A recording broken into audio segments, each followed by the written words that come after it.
ನಮಸ್ಕಾರ. ನನ್ನ ಹೆಸರು ಮಾನಸ ಶ್ರೀನಿವಾಸ್ ದಾಸರ್. ಈ ದಿನ ನಾನು ರಾಣಿ ಅಬ್ಬಕ್ಕ ಮತ್ತು ಪೋರ್ಚುಗೀಸ್ ವೈಸರಾಯರ ನಡುವೆ ನಡೆದ ವಾಗ್ವಾದದ ಏಕಪಾತ್ರಾಭಿನಯವನ್ನು ಮಾಡುತ್ತೇನೆ.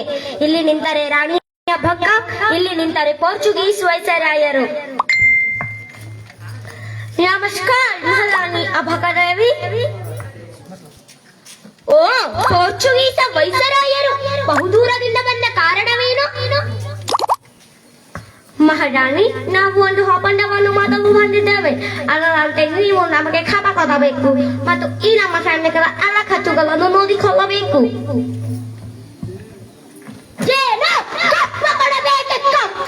ನಿಮಗೆ ಕಪ್ಪ ಬಿತ್ತಿದ್ದೀರೆ, ಬೆಳೆದಿದ್ದೀರೆ, ಕಪ್ಪ ಕೊಡಬೇಕಂತೆ. ಕಪ್ಪ ಬಂದ ದಾರಿಗೆ ಸುಂಕವಿಲ್ಲವೆಂದು ತಲೆಗೆ.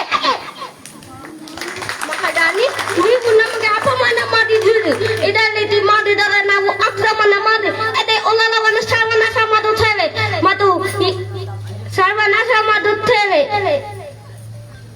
ಸಾಕು, ವೈಸರಾಯ.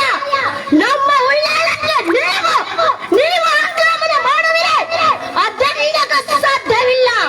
ನಾನೇನು ಹೇಳಿ ಅಲ್ಲ, ಶೌರ್ಯದಿಂದ ಹೋರಾಡಿರುವ ರಣಸಿಂಹರೇ. ನಾವು ಸಿದ್ಧರಾಗಿದ್ದೇವೆ. ರಣರಂಗದಲ್ಲಿ ಭೇಟಿಯಾಗೋಣ ರಾಣಿ ಅಬ್ಬಕ್ಕ.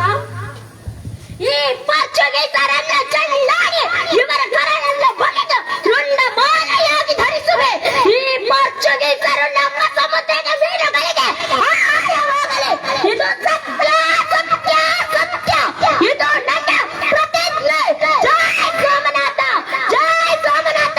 ಹರ ಹರ ಮಹಾದೇವ್, ಹರ ಹರ ಮಹಾದೇವ್. ಧನ್ಯವಾದಗಳು. बोलो भारत माता की वंदे वंदे.